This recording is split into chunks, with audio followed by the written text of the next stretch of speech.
कधीच नाही चुकणार तुमचे फेवरेट टीव्ही शोज झी5 सोबत, तेही एकदम फ्री।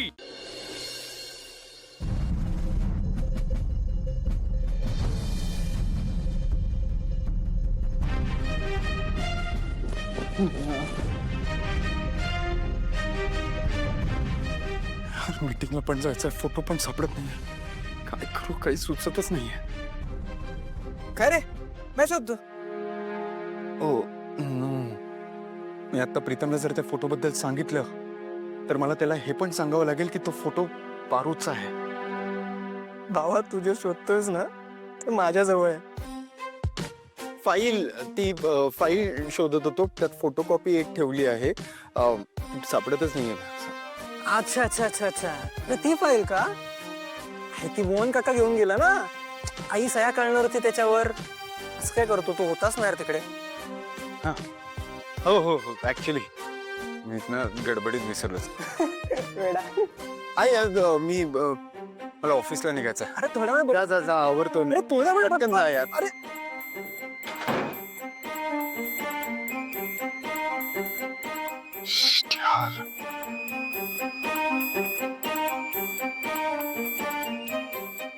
एक मिनिट, पारू आता दामिनी काकूच्या रूम मध्ये असताना उगीच हसत होती, तिला तर सापडला नसेल ना तो फोटो?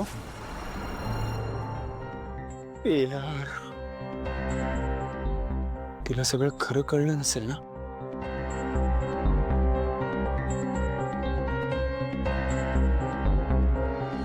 तुझ्या सोबतीची आस, वा, तुझ्या डोळ्यातला प्रकाश पुरेसे एवढेच कारण या जगण्याला। क्या बात आहे दादा। असो हाती तुझाच हात, तुझाच सहवास दिन रात, येईल मग अर्थ या जगण्याला। क्या बात आहे, वा वा।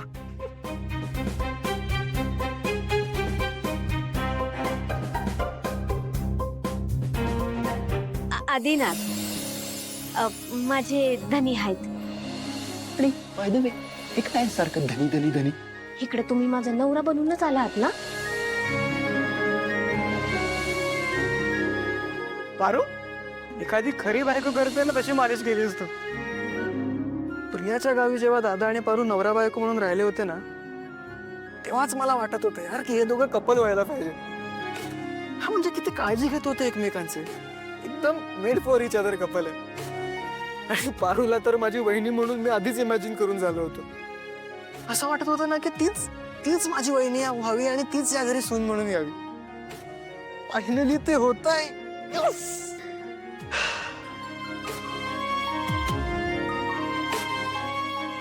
प्रियाला सांगू का? हा, नाही नाही नको। दादाने अजून मलाच सांगितलं नाहीये की ती मुलगी पारू आहे। एवढं घाई नको करायला ना। हा पण पारू, तुला काय वाटतं हा जास्त दिवस सिक्रेट लपवू शकेल का माझ्यापासून? आताही गेलो होतो मी त्याला विचारायला, तर म्हणे फाईल शोधतोय। बाबा, फाईल मधला फोटो माझ्याकडे, तू काय फाईल शोधतोय? मी ना आजच्याच दिवसात त्याच्याकडून हे काढून घेतो, ती मुलगी पारूच आहे। हा,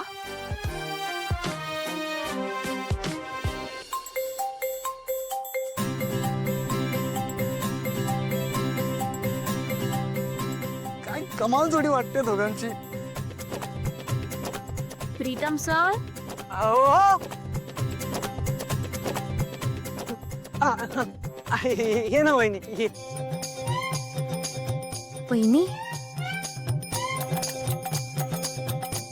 आपलं वहिनी म्हणजे मला आपल्या गावाकडचे दिवस आठवले का? तिथे कसं तू आणि दादा नवरा बायको म्हणून राहत होतात। हा, मी तुला वहिनी म्हणत होतो, ते सगळं आठवलं ना मला, म्हणून निघालं, बाकी काय नाही। नाव काय म्हणालस तुझं? आदित्य। आदिनाथ, माझे धनी आहेत। बाय द वे, हे काय सारखं धनी धनी धनी? इकडे तुम्ही माझा नवरा बनूनच आला आहात ना? काय बोलले तुमचं? माझा समजा स्वयंपाक झाला तर तुम्ही कापतच बसलात अजून? अगं तुझा नवरा आणि दीर काही कामाचे नाहीत बघ। वहिनी, पारू एखादी खरी बायको करते ना तशी मालिश केली असतो.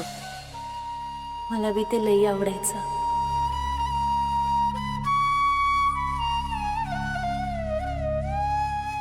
बरं पारू, हं? पारूच्या मनात पण दादा आहे का? पारू आज जेवायला काय बनवते? आदित्य सरांच्या आवडीची अळूची भाजी. शी, आळूची भाजी काय भाजी आहे का? तू एक काम कर, तू बटाट्याची भाजी बनव.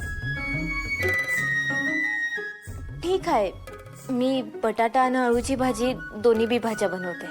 पारू अगं जेमतेम 4 लोक खातात घरात, त्यांच्यासाठी 2-2 भाज्या कशाला? आणि एक दिवस नाही बनवला दादाच्या आवडीचा तर काय फरक पडतो? बरं मला सांग, स्वीट मध्ये काय? तांदळाची खीर. शिट, काय झालं? कापी बराबर झाली नाही का? नाही कॉफी छान झाली आहे. तांदळाची खीर दादाला आवडते म्हणून बनवतेस का? बाय. अच्छा मग एक काम कर, तांदळाची खीर नको बनवूस, मला आवडणारे गुलाबजाम बनव. ठीक आहे, मी खीर आणि गुलाबजाम दोन्ही बनवते. परत तेच. अगं 4 लोक खाणार, 2-2 स्वीट कशाला पाहिजे? ते काही नाही, तू गुलाबजामच बनव. बर. पारू हं? जाऊ दे, दादाच्या आवडीचं बनव सगळं.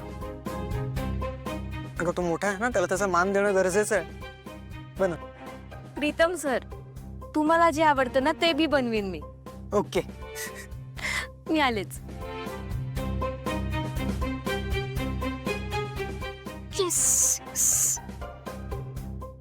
नक्कीच पारूच्या मनात दादा आहे.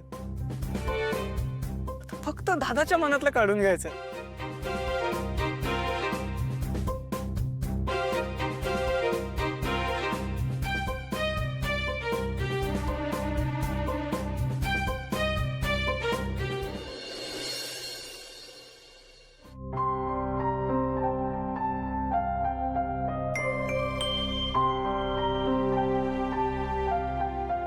दादाला थोडा त्रास देऊयाच ना.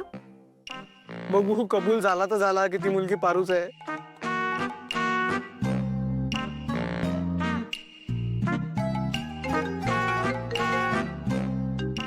का फोन करतोय आता?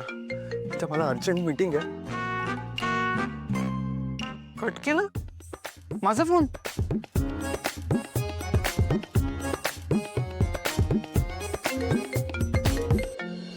प्रीतम, माझ्याकडे टाइमपास करायला अजिबात वेळ.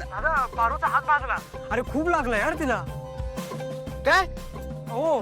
काय करत होती ही वेडी मुलगी? अक्षरशः ना बेंडाळ सारी. अख्खा हात भाजून घेतलाय रे त्या मुलीने. बरं मी म्हणतोय आपण मलम लावूया, ड्रेसिंग करूया, तेही ऐकत नाहीये. माझं काय कोणाचंच ऐकत नाहीये. मला वाटतं तुझं ऐकेल. येऊ शकतो काय घरी? मी आलोच.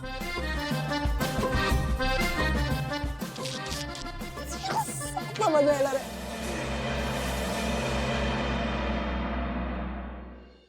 झी5 ॲप डाउनलोड करा आणि पहा सर्व एपिसोड्स एकदम फ्री.